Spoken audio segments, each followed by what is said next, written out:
We're back with Larry Rippenkroeger, and I didn't know this about Larry, but I heard a story. He was sitting down chatting with me. He was actually one of the original test riders with the first Yamaha stand-up that came out. So I just want to dive into that story a little bit. So Larry, first off, give me the background on how you ended up in Japan testing the first Yamaha SuperJet. Yeah, great memories. I was approached by a gentleman. I was down at PJS one time. This has been in the late 80s.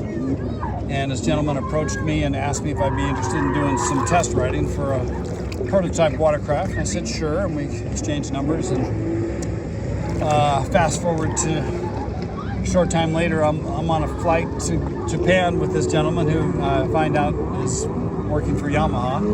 And then I waited until we were about halfway to Japan to tell me that I was going to be test riding the new prototype stand-up watercraft from Yamaha, and I could barely contain myself. This is something that, as racers, we had dreamed about. Was competition for Kawasaki, factory racing, factory involvement. It's going to be great for the sport. So, yeah, I find myself in Japan, and we go out, and they had a Kawasaki 650 was the largest watercraft stand-up made at that time, and that was the base model we were comparing against. And they had a slalom course set up, and I did some timed runs on the 650, and then they unveiled the Yamaha SuperJet prototype, the very first one, and I didn't know how to react. This thing was massive. I mean, it was I'm talking Wave Runner 3 with a handle pull on it. Massive. Smaller or bigger than the SXR 1500? Oh, definitely bigger. Wow. Yeah. And so I went out and rode it, and it was so big and bulky that I couldn't even turn sharp enough to do the proper slalom course.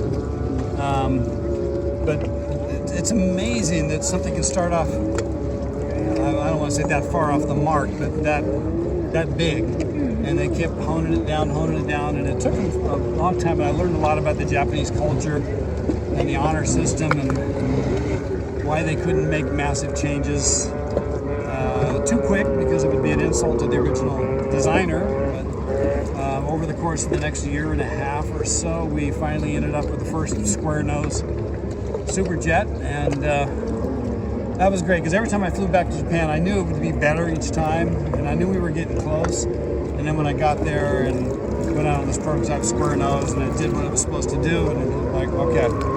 So did they listen to your feedback then, like, oh, yeah, for the most part? Yeah. In fact, on my race skis back then, I had the raised rear part of the tray to help keep your feet in, so I told them to please do that. Like a kicker, kind of? Built into the tray on the SuperJet. And, there were a lot of my personal preferences in there, but a lot of times they would have a couple of prototypes, and they would try different things, and I would just have to tell them what was working better. Different pumps, different intake rates, different colors, as well as motor combinations and all that. But that was a great day to finally give them a thumbs up and say, this is it, make it happen. Yeah. That's awesome. So give me like a time frame. Like, what year was it when you saw the first the jumbo jet, and then where they kind of ended up, and then when it got released? What was that timeline like?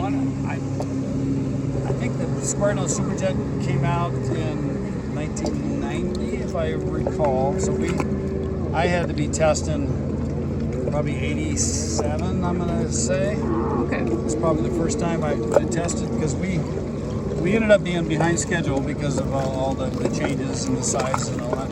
But meanwhile, it was good that the SuperJet was taking so long, because I got to be a test rider for the first Wave Blaster and helped with that, and then also the FX1 and helps with that too. But it was a couple of year development period to finally sign off on it, and then they got to go into all the tooling to make all the production parts and so on. And then they had a little ceremony at the factory in Atlanta, the Yamaha factory, and they flew me out, and I got to watch the SuperJets being built, and then they put one into a crate and put my name on it and shipped it to me, so I got one of the early ones right off the assembly line. That's so cool.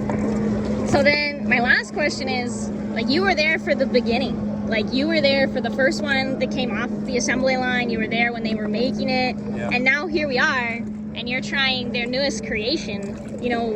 what's your opinion on, you know, the evolution? You know, where we started versus where we are now, you know, getting on this ski today? Did it bring back those memories from Japan? You know, what are you thinking after riding this today? Yeah, you know, I know how hard it is to get a product all the way through the corporate system now, and can only imagine what it took to get them to quit making the two-stroke and to change to a four-stroke, and then with that, it's all new hull design and all the testing that goes into that, and all the approvals from different government agencies. And it's just the amount of work is just massive.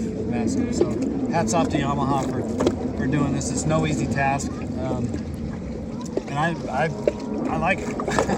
Like I say, I think it's a good recreational ski. And time will tell if it has any a home in the racing circles, but it's a good, solid ride and very predictable. And it's not going to do anything that's going to get you into a lot of trouble. All right, well, thanks, Larry. I think you sounded like you wanted to go for another rip, so I'll leave you alone, and you can get out there and ride that ski some more. Thank you, Larry. Yeah.